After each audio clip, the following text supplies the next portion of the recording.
Olá, meu nome é Aleixia e eu sou candidata a professora de Sociologia. Então, como tema da minha aula de hoje, eu escolhi cultura, identidade e diversidade.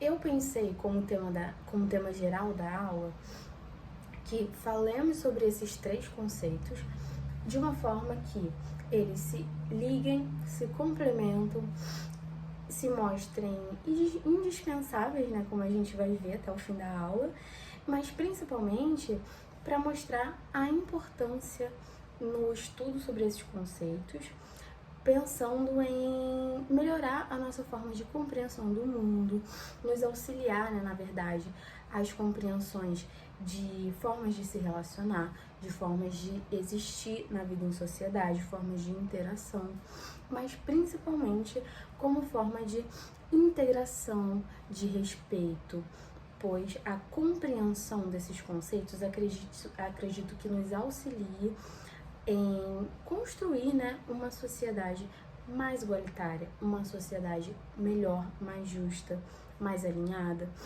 e principalmente para dispensar qualquer tipo de hierarquização, inferiorização, de formas que levem a gente para um caminho mais da violência, da desigualdade, dos preconceitos, né?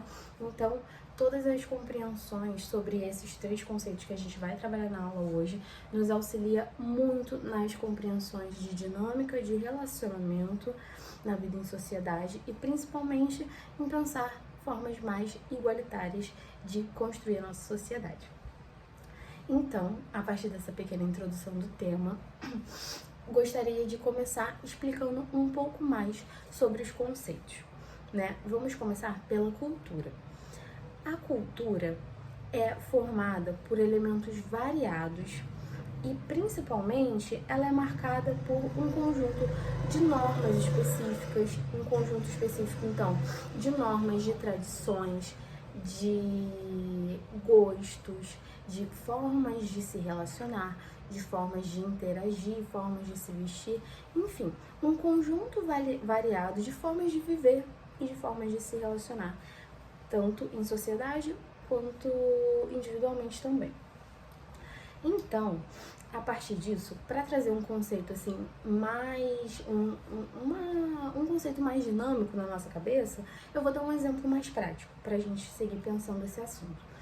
Por exemplo, quando uma pessoa estrangeira vem ao nosso país, vem ao Brasil, é muito comum que nós apresentemos questões específicas para essa pessoa, né? Ou elementos, ou até objetos, mas é bem comum que a gente fale de assuntos específicos para retratar a nossa cultura. Porque esses artifícios específicos que a gente usa, geralmente é o que está na nossa construção de pensamento, de coisas que identificam a nossa cultura, né, frente ao outro, vamos dizer assim. Coisas que expressam bem a nossa cultura. Então, por exemplo, se um estrangeiro vem ao Rio de Janeiro, vem ao Brasil, é muito comum que a gente pense em coisas mais específicas para apresentar para essa pessoa. Por exemplo, o futebol, o samba, a gente pode falar também das praias. É bem comum falarmos também sobre a feijoada, sobre o brigadeiro, pão de queijo. Então, citei alguns exemplos variados para vermos que a constituição de cultura, a compreensão de cultura pode vir de elementos variados. Tanto que eu falei, questões de esporte, que eu falei sobre questões culinárias, falei de música, né? Então, acho que deu para entender mais ou menos o nível de variação dos elementos culturais. A partir disso, a gente pode falar também do conceito de identidade. A identidade, quando a gente pensa em identidade, a gente pode pensar mais especificamente no nosso RG, no nosso documento de identificação. O que é o RG? A partir do momento que recebemos o RG, é como se estivéssemos recebendo um reconhecimento de que somos um cidadão, que somos uma pessoa que participa da vida social, que participa das dinâmicas sociais e que tem direitos e deveres sociais, tá? Então, essa também é uma forma um pouco mais formal, né, da gente pensar na identidade. Mas botei ela para expressar que é a nossa forma de nos identificarmos como participantes de um grupo. Nesse caso, um grupo social. Mas a gente também pode falar da identidade como a nossa identidade pessoal. O que nos marca, né? O que seria identidade pessoal? São características específicas que nos marca, nos definem e principalmente nos fazem ser únicos, né? Nos fazem ser uma pessoa. Eu sou uma pessoa única, você é uma pessoa única, porque temos características na nossa percepção, na nossa formação de identidade que nos fazem ter essa compreensão de lugar no mundo. A partir disso, a gente pode falar, então, sobre o último conceito, que é o conceito da diversidade. A diversidade é um conjunto de características, pode ser tanto aleatório quanto bem diversos. Tanto que a diversidade, ela não só reconhece características diferentes, seja de uma cultura, de um país, de uma regionalidade, seja de grupos sociais. Então, ela não só reconhece as diferenças, mas ela valoriza as diferenças. Isso significa dizer que, por exemplo, perceber diferenças culturais, né, juntando aí dois conceitos que acabamos de falar, perceber diferenças culturais não é necessariamente colocá-las em um grau de hierarquia, em um grau em que uma característica cultural se sobrepõe à outra, é melhor ou pior do que a outra. Não é necessariamente isso. Como eu disse, a diversidade, ela reconhece o ponto positivo das questões de diferenças, porque na verdade é justamente isso que nos forma, né, enquanto sociedade e nos apresenta principalmente a riqueza da variedade de características, identidades, pontos culturais, normas, crenças. Então, toda essa variação é muito importante para a gente compreender as formas de se relacionar socialmente, mas principalmente para a gente trabalhar a questão do respeito e da integração enquanto pessoas que convivem igualmente na sociedade, né? Então, como a gente pode perceber, esses conceitos todos se relacionam. Então, para falar mais um pouco dessa relação, eu vou agora aprofundar um pouquinho mais a relação entre cultura e identidade, para ver como funcionaria, por exemplo, na prática, né? Como elas estão integradas na prática. A cultura, como eu comentei, ela é definida como marcadores diversos de um grupo ou de pessoas, né? Pode ser de um país. Por exemplo, vamos pensar de um país. O Brasil tem elementos culturais específicos. E a Índia, por exemplo, tem outros elementos culturais específicos àquele grupo social. Por exemplo, vamos pensar assim um exemplo prático que possa juntar cultura e identidade. Na Índia é muito comum que as pessoas utilizem as mãos para fazer as refeições. Então, na verdade, se você for à Índia e se deparar com esse hábito diferente de nós brasileiros, você não precisa enxergar isso como uma questão de estar acima ou abaixo das questões que você está familiarizado. É muito interessante que percebamos isso como agregações culturais, como formas de nos alimentar academicamente, nos alimentar culturalmente. São coisas que agregam a nossa vida. E principalmente também no que diz respeito a conhecer novas culturas, né? O que eu acredito ser coisas que agregam não só para a formação do nosso pensamento crítico, mas também para a nossa capacidade de debate, de diálogo, né, com o outro. Então, por exemplo, a identidade de uma pessoa morando na Índia pode ter sido construída ao longo da sua vida de uma forma diferente da minha, nesse sentido de utilizar as mãos para comer o alimento. Enquanto aqui no Brasil é muito familiar para nós que cheguemos a um lugar, seja um restaurante, seja a casa de alguém a convite, né? Mas que vamos então chegar nesse lugar para fazer uma refeição e nos deparar com talheres. Esse é um traço da nossa questão cultural. Então, a construção da nossa identidade dentro da nossa dinâmica cultural específica, ela vai estar totalmente intrínseca. Por quê? Os meus gostos, a minha forma de comunicar, a minha forma de se vestir, tudo isso é moldado pela minha realidade, pela minha cultura. Então, né? Por exemplo, eu moro no Rio de Janeiro e eu tenho um costume de ir à praia. Mas uma pessoa que mora em um país frio, por exemplo, vamos pegar uma pessoa que mora no Canadá, ela reside em um país muito gelado, um país, inclusive, que no inverno, né, tem um clima muito rigoroso, mas mesmo fora do inverno, também tem temperaturas muito baixas.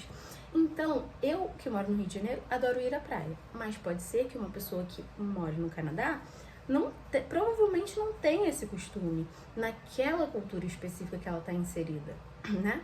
Então, a forma como eu vou vivendo a minha vida vai mudando os meus gostos, seja de lazer, seja de preferência de esporte, seja de gostos musicais ou culinários, né? Então, a vivência da minha vida, ela vai me ajudando a construir a minha percepção de identidade pessoal, mas também a minha percepção de identidade coletiva. Ou seja, como a gente estava falando agora, né?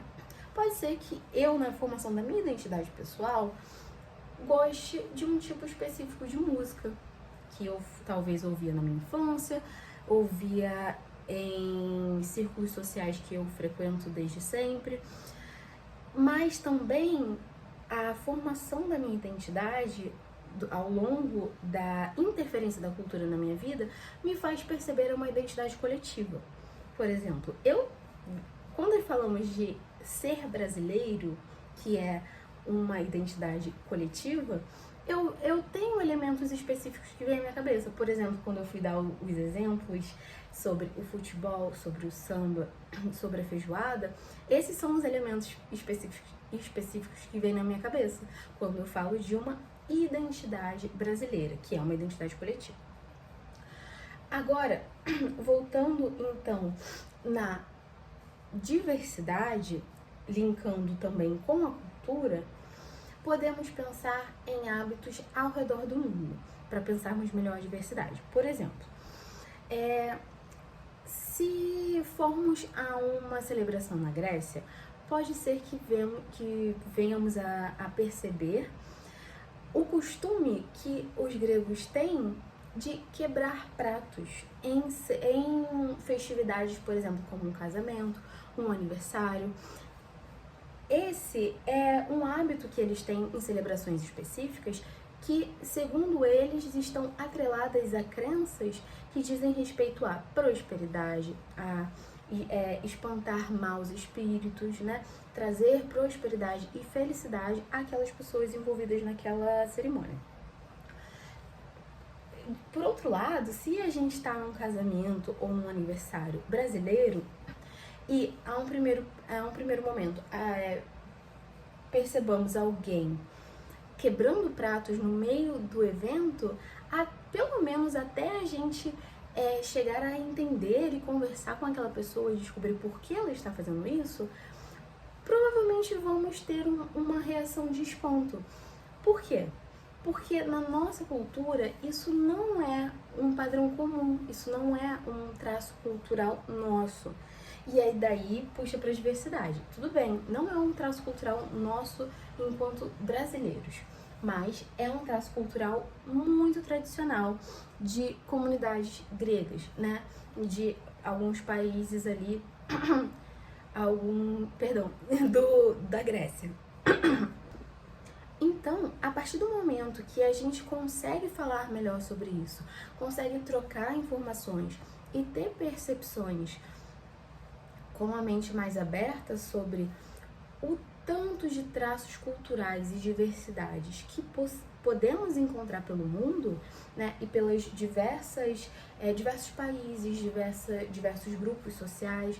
A partir do momento que a gente vai tendo esse contato, vai conversando sobre isso, vai tirando também nossas dúvidas, tirando essa questão um pouco do estranhamento, a gente vai percebendo a diversidade como algo positivo, como algo que agrega na nossa vida, tanto em questões de informação, quanto em questões também de aprendizado. Afinal, fazemos parte de culturas e grupos sociais específicos, mas o compartilhamento da cultura, né, e essa questão de adquirir hábitos que estão em culturas diferentes da nossa, faz parte da nossa vida em sociedade desde sempre. É muito comum que a cultura tenha várias influências, inclusive influências externas, influências às vezes de aspectos culturais que não faziam antes parte da nossa vida, da nossa cultura, mas que a partir de um momento de conhecimento, de integração com o diferente, pode também passar a vir integrar a nossa cultura, pode vir passar a fazer parte da nossa identidade também. A gente pode pegar esses gostos em comum. Então, a partir da explicação desses três conceitos e depois de passarmos também pelo alinhamento desses conceitos juntos, né? Por exemplo, como vimos no início, a cultura e a identidade, a cultura e a diversidade, nós podemos entender o estudo desses temas como muito pertinentes para nossa formação como cidadãos, para nossa construção, principalmente, né, de uma sociedade cada vez mais igualitária, de uma sociedade de oportunidades e não de desigualdades, certo? Então, eu acredito que esses debates sejam saudáveis e somatórios à nossa vivência, né? Eu acho que se relacionar em sociedade é sempre um processo de aprendizado. Afinal, estamos em constante interação, em constante reação também, né? A partir do momento do contato, temos interpretações do outro e temos também as nossas reações.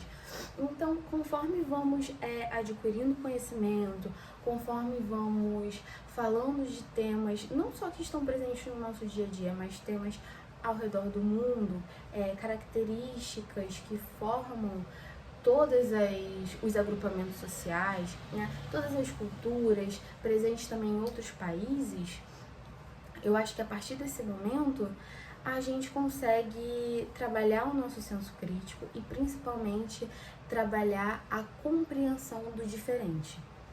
Como eu disse no meio da aula, que vejamos a importância de não definir o diferente como melhor ou pior, mas sim como uma coisa a mais, uma coisa que agrega, uma coisa que ensina.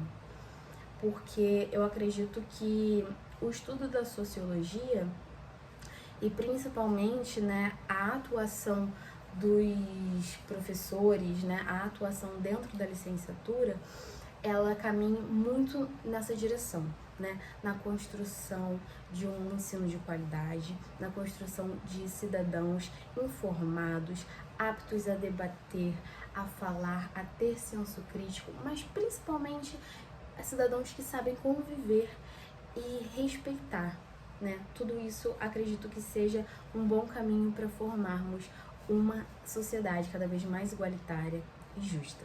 Então, eu agradeço imensamente a possibilidade de estar aqui me apresentando melhor para vocês. Espero vê-los em breve. E é isso, fico na torcida. Mais uma vez, muito obrigada.